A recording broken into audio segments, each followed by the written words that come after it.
वहीं ग्वालियर में 3 दिन चले बीजेपी के मेगा शो का कांग्रेस ने उसी अंदाज में जवाब देने की कोशिश की। एक मंच पर इकट्ठा हुए कांग्रेस के दिग्गजों ने बीजेपी पर जोरदार पलटवार किया।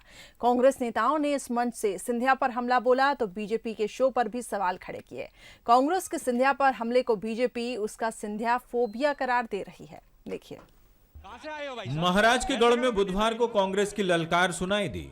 ग्वालियर में प्रेस कॉन्फ्रेंस करके कांग्रेस ने बीजेपी और ज्योतिरादित्य सिंधिया पर जमकर हमला बोला।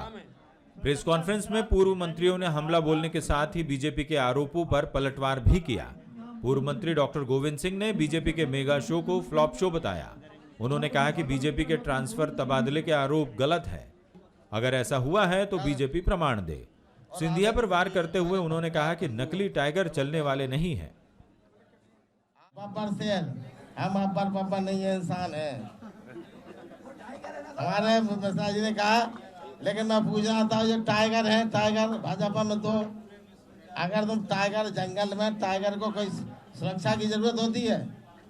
टाइगर निकलता दौड़ता हुआ सब भागते नजर आते हैं। तो 50-50, 100-100 पुलिस वाले क्यों लगाए हुए हो? अगर आप टाइगर हो तो पुलिस की क्या जरूरत, सुरक्षा की क्या जरूरत? पूर्व मंत्री लाखन सिंह यादव ने कहा कि कांग्रेस ने 2018 का चुनाव कमलनाथ के चेहरे पर लड़ा था। जनता ने कांग्रेस को चुना था, जिसमें कई फैक्टर शामिल थे। लाखन सिंह ने सिंधिया से पूछा कि अगर 2018 में उनके चेहरे पर सरकार बनी थी तो फिर एक छोटे से कार्यकर्ता से चुनाव क्यों हार गए। उधर पूर्व मंत्री सज्जन सिंह वर्मा ने सिंधिया के नागपुर जाने को लेकर चुटकी ली तो पूर्व विधानसभा अध्यक्ष एनपी प्रजापति ने 26 लाख किसानों का कर्ज माफ करने का दावा किया। इसके साथ ही उन्होंने कांग्रेस विधायकों के बीजेपी ज्वाइन करने को इतिहास का सबसे बड़ा भ्रष्टाचार करार दिया। 2000 में जो ग्वालियर चंबल में जो 34 में से जो 26 सीटें हम जीते, वो ग्वालियर चंबल में जो 2 तारीख की जो बड़े बेहद पे घटना हुई थी, उस घटना का भी परिणाम था। आदरणीय कमलनाथ जी की लोकप्रियता थी, कांग्रेस के प्रति लोगों का लगाव था, भारतीय जनता पार्टी का 15 साल का कुचक्र, इन सब। जब ग्वालियर की धरती पे लोग कोरोना से मर रहे थे, संक्रमण की विभीषिका से लोग हताहत हो रहे थे, तब वो खून का संबंध और पीढ़ियों का संबंध गायब हो गया। 6 महीने बाद जब वो धरती पे आए ग्वालियर की, तब मात्र ज्योतिरादित्य रह गए। पहले श्रीमंत ज्योतिरादित्य थे, जनता ने काले झंडे दिखा के कह दिया कि भाई श्रीमंत गायब है, अब तुम ज्योतिरादित्य बन के आ सकते हो। 26 लाख किसानों के कर्जे माफ हो गए। आप 16 विधानसभा में, चंबल और यहाँ के जो 16 विधानसभा हैं, ये मैं पेन ड्राइव दे के जा रहा हूँ के मिश्रा जी, हर पत्रकार को दे देना ये पेन ड्राइव।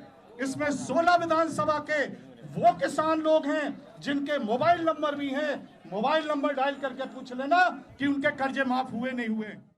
कांग्रेस के सिंधिया विरोध पर बीजेपी ने जोरदार हमला बोला। बीजेपी का आरोप है कि कांग्रेस सिंधिया फोबिया से ग्रसित है। वहीं बीजेपी शिवराज सरकार की जन कल्याणकारी योजनाओं के सहारे उपचुनाव लड़ेगी।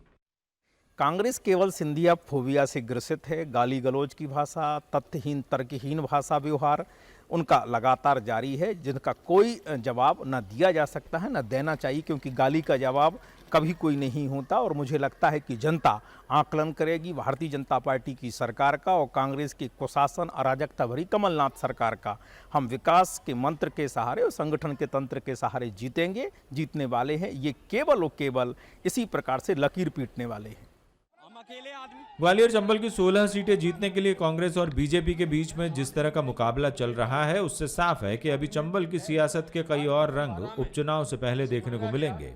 प्रहलाद सेन, बंसल न्यूज, ग्वालियर।